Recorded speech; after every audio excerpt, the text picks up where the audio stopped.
بسم اللہ الرحمن الرحیم۔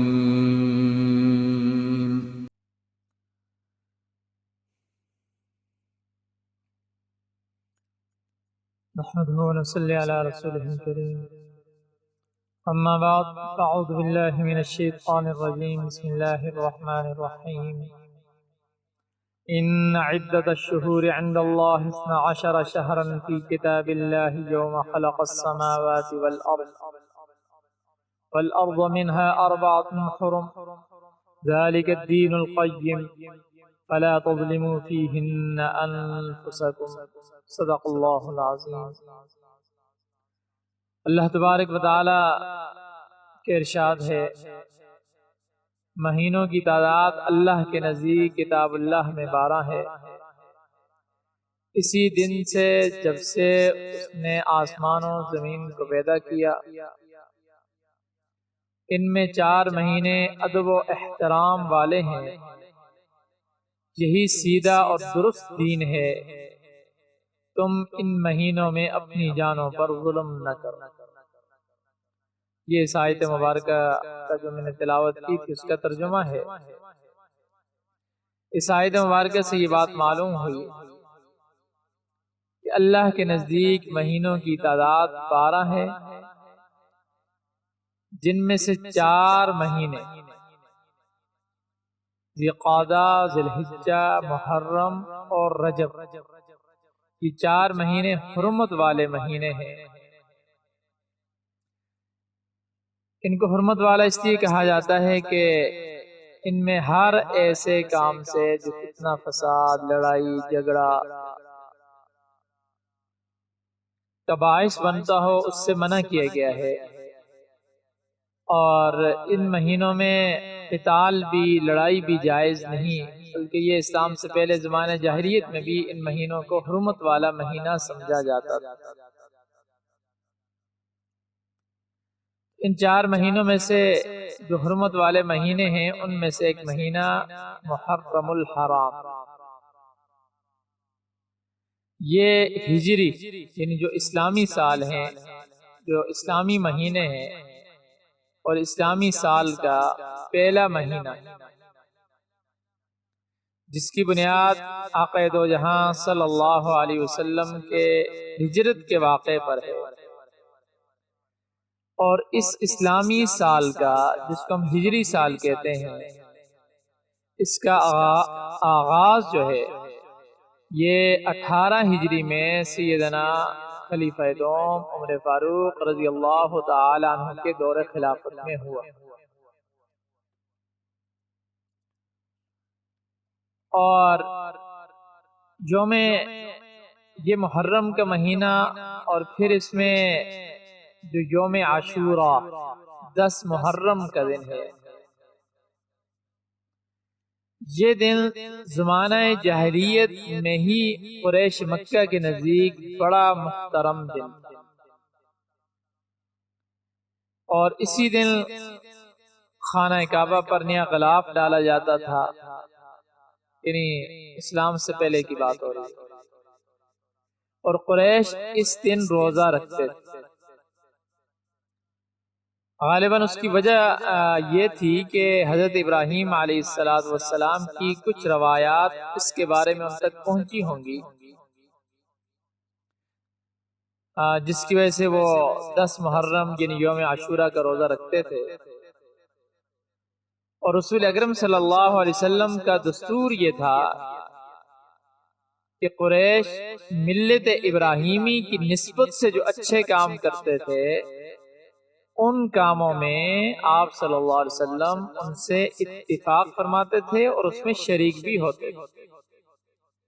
اور اسی وجہ سے حج میں بھی آپ علیہ السلام شرکت فرماتے تھے۔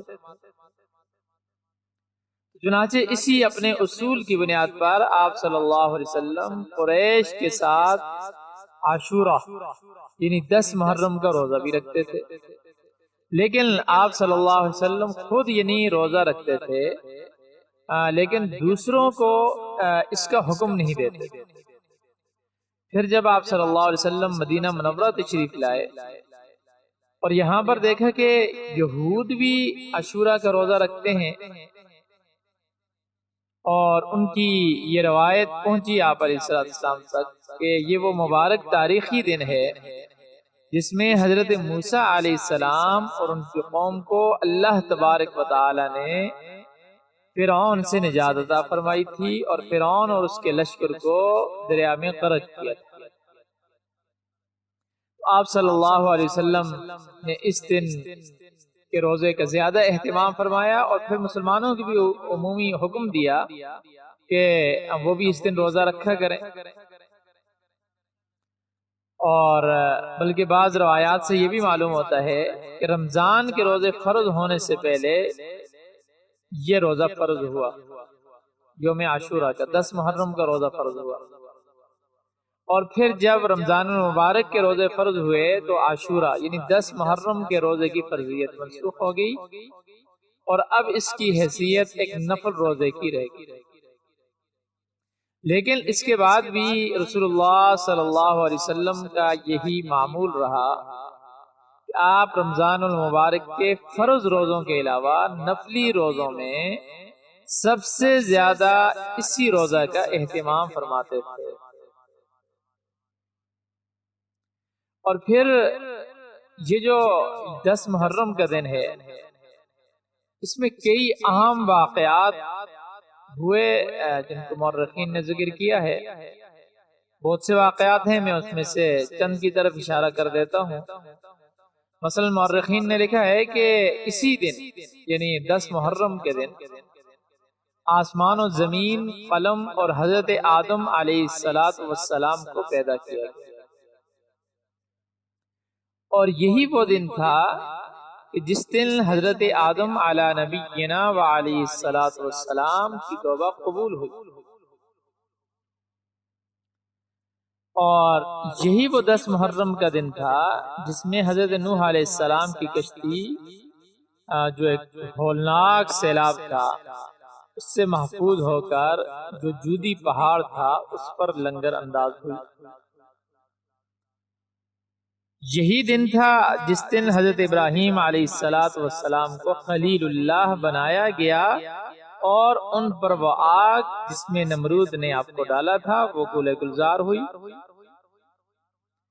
اسی دن حضرت اسماعیل علیہ السلام کی پیدائش ہوئی۔ یہی وہ دن تھا حضرت یعقوب علیہ السلام اور حضرت یوسف علیہ السلام ایک طویل عرصے کے بعد، جو ان کے بچھڑنے کا واقعہ ہے، گم ہونے کا واقعہ، اس کے بعد ملاقات ہوئی۔ اسی دن حضرت موسیٰ علیہ السلام پر توریت نازل ہوئی،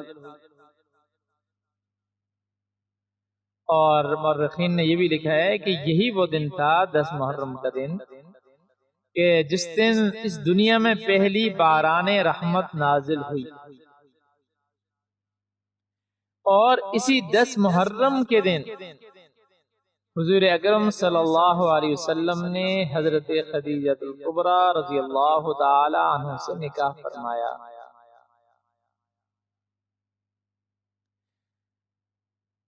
اور یہی وہ دن تھا کہ جس دن کوفی فریبکاروں، دھوکے بازوں نے نواسہ رسول، جنت کے سردار سیدنا علی المرتضیٰ کے فرزند اور جگر گوشہ فاطمہ رضی اللہ تعالی عنہ کو میدان کربلا میں شہید کیا، اور یہی وہ دن ہے کہ جس دن قیامت قائم ہوگی۔ اب یہ سارے واقعات، یہ میں نے مختصر ذکر کیے ہیں، اور بھی واقعات ہیں، تو اس سے یوم عاشورہ کی خصوصی اہمیت کا پتہ چلتا ہے، اور اس سے ایک بات یہ معلوم ہوتی ہے، سمجھنے کی بات ہے کہ یہ مہینہ، اس مہینے کی حرمت کا تعلق سیدنا جنت کے سردار حضرت حسین رضی اللہ تعالی عنہ کی شہادت کے ساتھ نہیں، یعنی اس مہینے کی حرمت کا سیدنا حسین رضی اللہ تعالی عنہ کے واقعہ شہادت سے کوئی تعلق نہیں ہے۔ آج ہم یہ سمجھتے ہیں روافض کے پروپیگنڈے کی وجہ سے، دشمن کی سازشوں کی وجہ سے ہم مسلمان بھی یہ سمجھتے ہیں کہ یہ مہینہ اس لیے قابل احترام ہے کہ اس میں سیدنا حسین رضی اللہ تعالیٰ کی شہادت کا ایک غمناک اور افسوسناک واقعہ پیش آیا۔ یہ خیال بالکل غلط ہے۔ دیکھیں، شہادت تو نبی کریم صلی اللہ علیہ وسلم کی وفات سے 50 سال بعد ہوئی ہے۔ سیدنا حسین رضی اللہ تعالیٰ کی شہادت کا جو واقعہ ہے وہ آپ علیہ السلام کی وصال سے 50 سال بعد، جبکہ دین ہمارا جو مکمل ہوا وہ تو آپ علیہ السلام کی زندگی میں مکمل ہوا، اور اللہ نے یہ اعلان فرما دیا، اليوم اکملت لکم دینکم واتممت علیکم نعمتی ورضیت لکم الاسلام دینا، آج میں نے تمہارے لیے تمہارے دین کو مکمل کر دیا اور تم پر اپنا انعام کامل کر دیا، اور تمہارے لیے اس اسلام کے دین ہونے پر رضامند ہو گیا۔ اس لیے اس واقعے کی اہمیت، اس دن کی اہمیت اس وجہ سے نہیں کہ حضرت سیدنا حسین رضی اللہ تعالیٰ کی شہادت اس دن ہوئی ہے۔ ہاں، یہ بات اپنی جگہ ہے کہ سیدنا حسین رضی اللہ تعالیٰ کی شہادت کی فضیلت، یعنی ان کی ایک وجہ یہ بھی ہے کہ وہ اس دن ان کی شہادت ہوئی ہے، یہ دن افضل ہے اور اس دن ان کی شہادت ہوئی ہے۔ ورنہ تو شہادتوں کے تو کئی واقعات ہیں۔ اسی مہینے میں ایک اور واقعہ پیش آیا، یکم محرم کو خلیفہ ثانی عمر فاروق رضی اللہ تعالیٰ کی شہادت کا واقعہ۔ اگر بعد میں ہونے والی شہادتوں کی شرعاً کوئی حیثیت ہوتی تو شہادت عمر فاروق رضی اللہ تعالیٰ اس لائق تھی کہ اہل اسلام مسلمان اس کے اعتبار کرتے۔ سیدنا عثمان رضی اللہ تعالیٰ کی شہادت ایسی تھی، اس کی یاد منائی جاتی، ایسی مظلومانہ شہادت، جبکہ یہ تمام واقعات دین کے مکمل ہونے کے بعد پیش آئے۔ اس لیے یہ بات سمجھنے کی ہے کہ اس دن کی اہمیت، یا اس مہینے کی اہمیت سیدنا حسین رضی اللہ تعالیٰ عنہ کی شہادت کی وجہ سے نہیں۔ ہم نے آج اس دن کو مخصوص بس یہی کر لیا ہے کہ اس دن ہمیں یہی معلوم ہے کہ بس اس کی فضیلت یہی ہے کہ اس دن حضرت حسین رضی اللہ تعالیٰ عنہ شہید ہوئے تھے، جبکہ ایسا نہیں۔ میں نے کچھ واقعات پیچھے ذکر کیے، اور اب بات یہ ہے کہ محرم میں کرنا کیا چاہیے، خصوصاً یوم عاشورہ 10 محرم کو کرنا کیا ہے مسلمانوں نے، اور بچنا کس چیز سے ہے، اس کا میں مختصراً ذکر کر دیتا ہوں۔ حضرت ابن عباس رضی اللہ تعالی عنہ فرماتے ہیں، بخاری شریف اور مسلم شریف میں یہ حدیث ہے کہ میں نے نبی کریم صلی اللہ علیہ وسلم کو کسی فضیلت والے دن کے روزے کا اہتمام بہت زیادہ کرتے نہیں دیکھا سوائے اس دن یعنی یوم عاشورہ کے، اور سوائے اس ماہ یعنی ماہ مبارک رمضان المبارک، یعنی نفلی روزوں میں سب سے زیادہ جو آقا دو جہاں صلی اللہ علیہ وسلم اہتمام فرماتے تھے وہ 10 محرم کے روزے کا اہتمام فرماتے تھے۔ اور حضرت ابن عباس رضی اللہ تعالیٰ عنہ سے مروی ہے کہ رسول اللہ صلی اللہ علیہ وسلم نے ارشاد فرمایا، لیس لیوم فضل علی یوم الصیام الا شہر رمضان و یوم عاشوراء، کہ روزے کے سلسلے میں کسی بھی دن کو کسی دن پر فضیلت حاصل نہیں مگر ماہ رمضان المبارک کو اور یوم عاشوراء کو، کہ ان کو دوسرے دنوں پر فضیلت حاصل ہے۔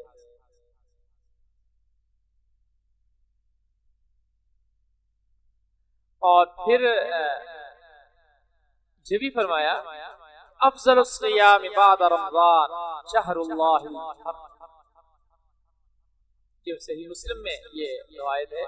کہ ماہ رمضان کے بعد افضل ترین روزے اللہ کے مہینے یعنی محرم کے روزے، یعنی یوم عاشورہ کے ساتھ ساتھ دین اسلام نے، شریعت مطہرہ نے محرم کے پورے ہی مہینے کو خصوصی عظمت دی ہے، اور اس کی وجوہات ہیں۔ پہلی وجہ تو یہ ہے، یعنی اس پورے مہینے کی خصوصی عظمت اور فضیلت کی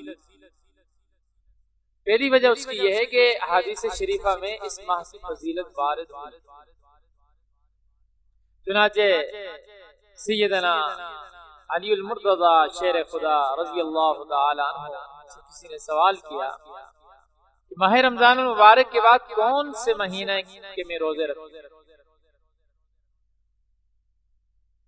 تو سیدنا علی المرتضی رضی اللہ تعالی عنہ نے جواب دیا کہ یہی سوال ایک دفعہ ایک شخص نے نبی کریم صلی اللہ علیہ وسلم سے بھی کیا تھا، اور میں آپ کے پاس بیٹھا تھا، آپ نے جواب دیا تھا، یعنی آقا دو جہاں صلی اللہ علیہ وسلم نے یہ جواب دیا۔ ترمذی میں یہ روایت ہے، ان كنت صائما بعد شهر رمضان فصم المحرم فإنه شهر الله، یعنی ماہ رمضان کے بعد اگر تم کو روزہ رکھنا ہے تو ماہ محرم میں رکھو، یہ آقا صلی اللہ علیہ وسلم نے فرمایا۔ اور اسی طرح حضرت ابو ہریرہ رضی اللہ تعالی سے روایت ہے کہ نبی کریم صلی اللہ علیہ وسلم نے ارشاد فرمایا، افضل الصیام بعد صیام شہر رمضان شہر اللہ المحرم، یعنی ماہ رمضان المبارک کے روزوں کے بعد سب سے افضل روزہ ماہ محرم الحرام کا روزہ۔ ایک روایت میں یہ بھی آتا ہے کہ جو شخص محرم کے دن کے ایک دن، یعنی پورے مہینے کی بات ہو رہی ہے، پورے محرم کی بات ہو رہی ہے، ایک دن میں روزہ رکھے کسی بھی دن میں، اس کو ہر دن کے روزہ کے بدلے 30 دن روزہ رکھنے کا ثواب ملے گا۔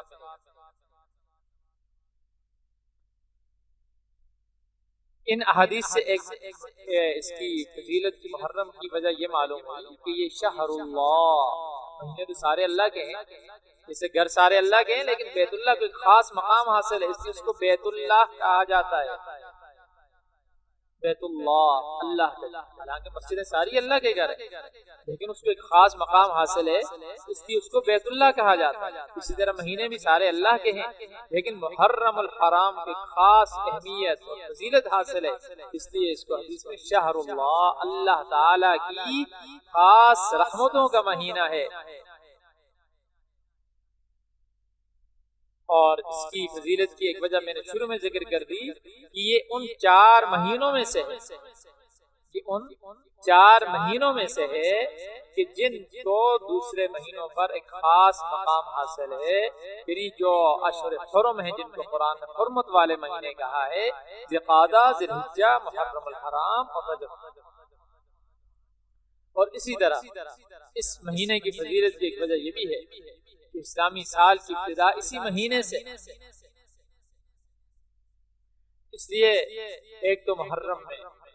کرنے کا کام یہ ہے، خصوصاً یوم عاشورہ 10 محرم کہ اس دن روزہ رکھنا، اور پھر روایت میں آتا ہے کہ نبی کریم صلی اللہ علیہ وسلم جب مدینہ منورہ تشریف لائے تو یہود کو عاشورہ یعنی 10 محرم کا روزہ رکھتے ہوئے پایا۔ آپ نے ان سے کہا کہ یہ کون سا دن ہے جس کا تم روزہ رکھتے ہو؟ انہوں نے کہا یہ بڑا عظیم دن ہے، اللہ نے اس دن موسیٰ علیہ السلام اور ان کی قوم کو نجات دی، فرعون اور اس کی قوم کو غرق کیا، تو موسیٰ علیہ السلام نے شکرانے کے طور پر روزہ رکھا، اس لیے ہم بھی اس دن روزہ رکھتے ہیں۔ تو نبی کریم صلی اللہ علیہ وسلم نے فرمایا ہم تم سے زیادہ حق رکھتے ہیں اور ہم زیادہ موسیٰ علیہ السلام کے زیادہ قریب ہیں، لہذا رسول اللہ صلی اللہ علیہ وسلم نے اس دن روزہ رکھا اور روزہ رکھنے کا حکم فرمایا۔ اور پھر آپ علیہ السلام نے اپنے وصال سے 1 سال پہلے فرمایا اگر میں آئندہ سال زندہ رہا تو میں ضرور 9 تاریخ کا روزہ رکھوں گا، لیکن آئندہ محرم سے پہلے ہی آپ صلی اللہ علیہ وسلم اپنے خالق حقیقی سے جا سکتے، اور اس کی وجہ یہ تھی تاکہ جھوٹ کے ساتھ مشابہت، تو مشابہت سے بچنے کے لیے آپ صلی اللہ علیہ وسلم نے 9 کا فرمایا، اس لیے اس کے ساتھ ایک اور روزہ رکھنا چاہیے، 9 کا ہو یا 10 ہو۔ تو اس لیے یہ کام کرنے کا ہے اس دن روزہ رکھنا۔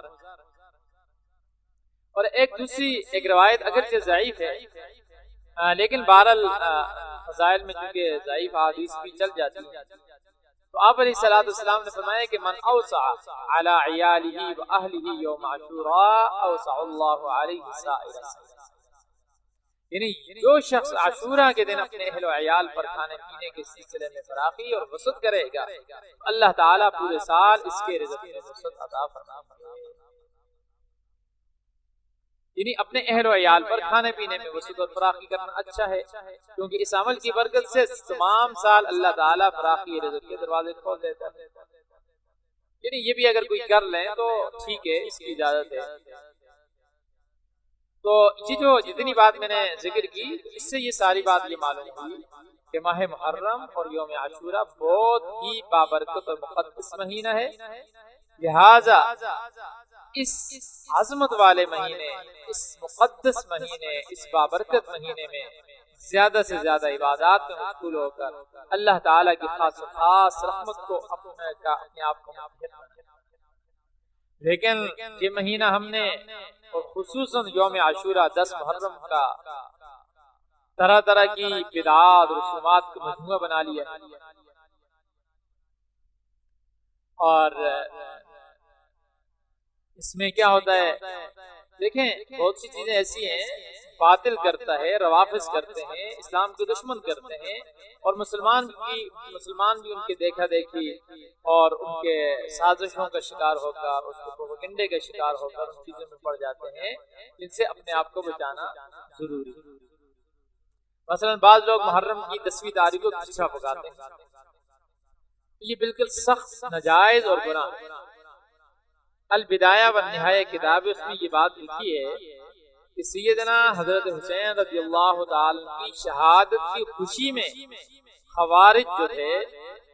یہ 10ویں محرم کو مختلف اناج ملا کر پکاتے تھے۔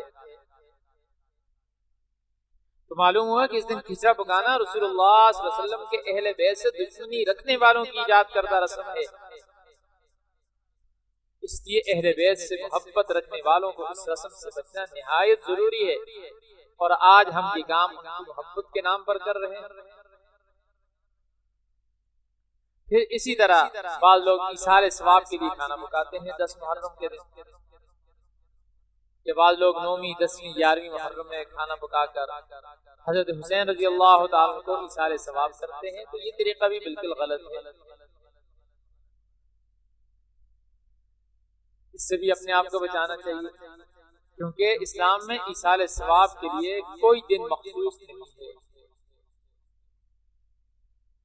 اور کوئی طریقہ متعین نہیں ہے،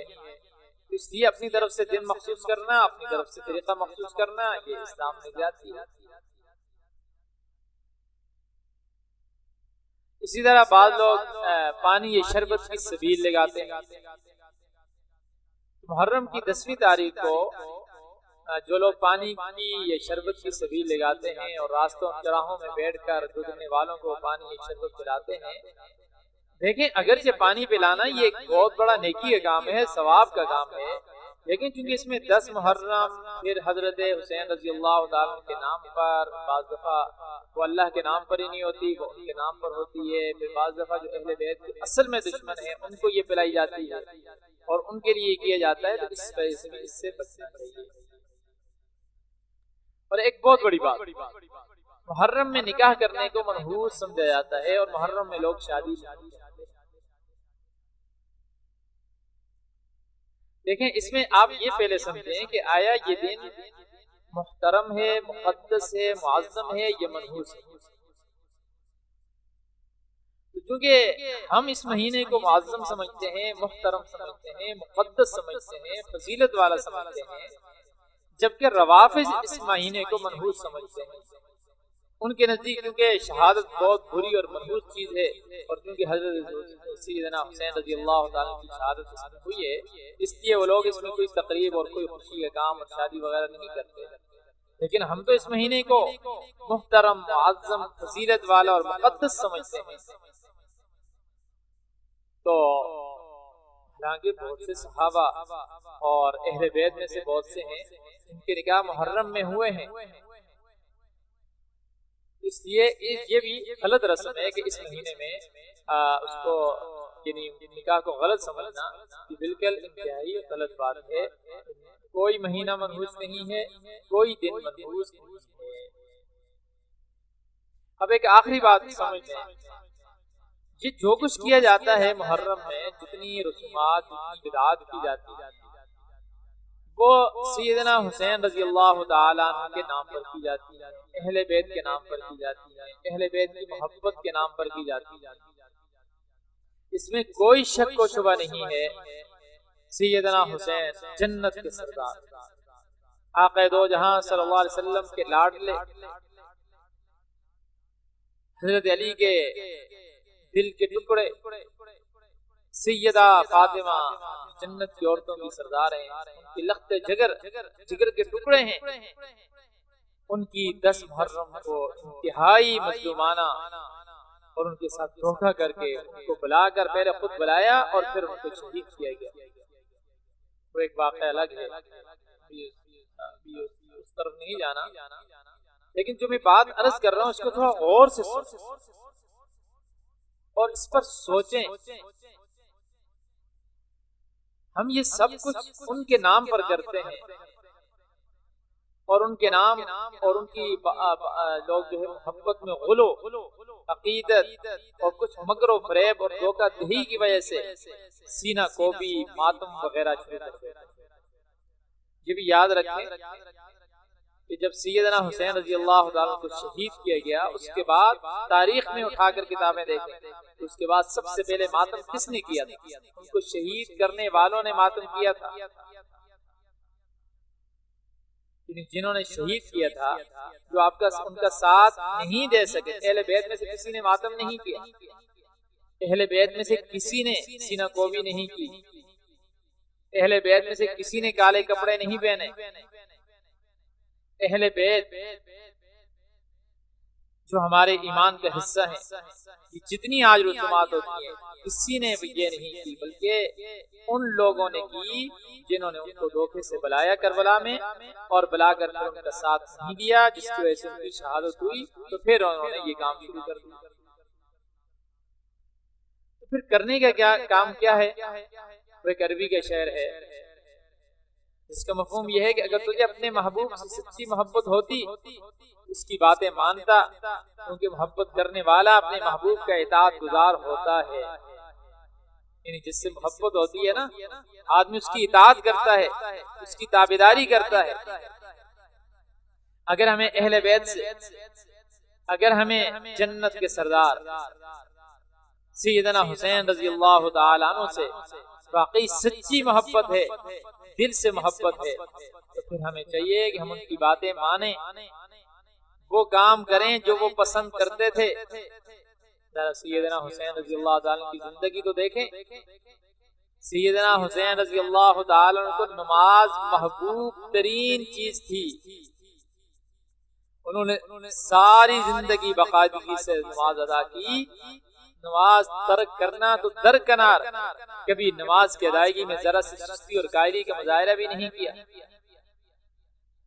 ہمیں ان سے محبت ہے، ہم نماز کا کیا کرتے ہیں؟ انہوں نے پوری زندگی میں کبھی کسی سے دھوکہ نہیں کیا. انہوں نے داڑھی ان کی سنت کے مطابق کی. سیدنا حسین رضی اللہ تعالیٰ تقویٰ کے اعلیٰ معیار پر فائز تھے. ان کی سیرت بیان کریں، ان کی سیرت سنیں، ان کی سیرت پڑھیں. ان میں سخاوت، ان میں بہادری، ان میں عاجزی، ان میں شجاعت، ان میں اللہ کا خوف، اللہ کا ڈر، رسول اللہ صلی اللہ علیہ وسلم کی اطاعت. انہوں نے زندگی بھر اللہ اور اس کے رسول صلی اللہ علیہ وسلم کی اطاعت کی. کبھی خلاف ورزی اور نافرمانی کا سوچا بھی نہیں. لیکن ہم اپنی زندگی کو دیکھیں، ہمیں صرف 10 محرم میں سیدنا حسین رضی اللہ تعالیٰ یاد آ جاتا ہے، اور وہ بھی سارے وہ کام کرتے ہیں. ابھی اس میں یہ باتیں نہیں اس وجہ ذکر کر رہا کہ بات لمبی ہو جائے گی. یہاں صرف یہ سمجھانا مقصود ہے ہم ان کی زندگی کو اپنانے کی کوشش کریں اگر ہمیں ان سے محبت ہے. اور آج کل کیا ہو رہا ہے؟ یہاں ایک دوسرے پر فتوے لگائے جا رہے ہیں، ان کی محبت کے کھوکھلے دعوے کرتے ہیں. ان کی محبت میں بڑے بڑے عظیم بزرگ صحابہ، سیدنا صدیق اکبر، سیدنا عمر فاروق، حضرت عثمان غنی، حضرت امیر معاویہ رضی اللہ تعالی عنہم اجمعین اور دوسرے صحابہ کو طعن و تشنیع اور گالیوں کا نشانہ بنایا جاتا ہے، حالانکہ سیدنا حسین رضی اللہ تعالی عنہ نے بذات خود اپنی پوری زندگی میں صحابہ رضوان اللہ علیہم اجمعین کے درکنار کسی عام آدمی سے بھی توہین آمیز سلوک نہیں کیا۔ ذرا سوچیں، ایک طرف اتنے بڑے بڑے دعوے کہ ہمیں اہل بیت سے محبت ہے، ہمیں حضرت حسین سے محبت ہے، اور ہماری زندگی کس طرف جا رہی ہے؟ حضرت حسین رضی اللہ تعالی شہادت کے وقت بھی نماز نہیں چھوڑ رہے، قرآن کی تلاوت نہیں چھوڑ رہے، شہادت کا وقت ہے تب بھی زبان پر اللہ کا قرآن ہے، شہادت کا وقت ہے تب بھی سر اللہ کے سامنے سجدے میں ہے۔ اہل بیت کی خواتین جو ہمارے ایمان کے حصہ ہیں، ان سے محبت کرنا، وہ شہادت کے وقت بھی، لڑائی کے وقت بھی اپنے پردے کا خیال رکھتی ہیں، اور ہم کیا کر رہے ہیں؟ اور پھر محبت کا دعویٰ بھی ہے۔ اس لیے بہرحال گزارش یہ ہے اور خلاصہ یہ ہے کہ ہمیں ان حضرات کی، اہل بیت کی، اور خصوصاً جنت کے سرداروں سیدنا حسن، سیدنا حسین رضی اللہ عنہ کی زندگی پڑھنے کی ضرورت ہے، اور ان کی اطاعت، ان کی فرما برداری، جو کام انہوں نے کیے وہ کام کرنے، اور جن کاموں سے جو کام انہوں نے زندگی بھر نہیں کی۔ اب دیکھیں نا، ماتم، سینہ پیٹنا، آپ علیہ السلام نے کیا فرمایا کہ جس نے ماتم کیا، جس نے نوحہ کیا، جس نے سینہ پیٹا، اس کا ہمارے ساتھ کوئی تعلق نہیں۔ آقا دو جہاں صلی اللہ علیہ وسلم تو یہ فرما رہے ہیں، اور ہم انہی کی اہل بیت کی محبت کے دعوے میں یہ سارے کام کرتے جا رہے ہیں۔ اس وجہ سے ان کاموں سے، ساری رسومات سے، سارے ان کاموں سے ہمیں آپ کو بچائیں۔ بہرحال خلاصہ میں دوبارہ ذکر کر دیتا ہوں ساری بات کا، کہ یہ محرم کا مہینہ پورا عظمت والا مہینہ ہے، فضیلت والا مہینہ ہے، مقدس مہینہ ہے، اور خصوصاً یوم عاشورہ 10 محرم کا دن، یہ دن ایک اس اعتبار سے کہ جو کرنے کا کام ہے وہ روزہ رکھنا ہے، اور پھر سیدنا حسین رضی اللہ تعالیٰ کی شہادت ہمیں یہ سبق دیتی ہے اس دن کہ 10 محرم کا سبق یہ ہے کہ اسلام کے لیے اپنے آپ کو قربان کر دینا، اسلام کے لیے، دین کے لیے، اللہ کے رسول صلی اللہ علیہ وسلم کے لیے اپنے آپ کو قربان کر دینا، لیکن دین سے ایک انچ بھی، ایک ذرہ بھی پیچھے نہ ہٹنا۔ اس لیے ان کی زندگی ہمارے لیے نمونہ ہے، ان حضرات کی زندگی ہمارے لیے نمونہ ہے۔ ان حضرات کی زندگی کو پڑھیں، ان کو سمجھیں، اور اس پر عمل کرنے کی کوشش کریں۔ اللہ تبارک و تعالیٰ سے دعا ہے، اللہ تبارک و تعالیٰ ہمیں سمجھ کر عمل کرنے کی توفیق عطا فرمائے۔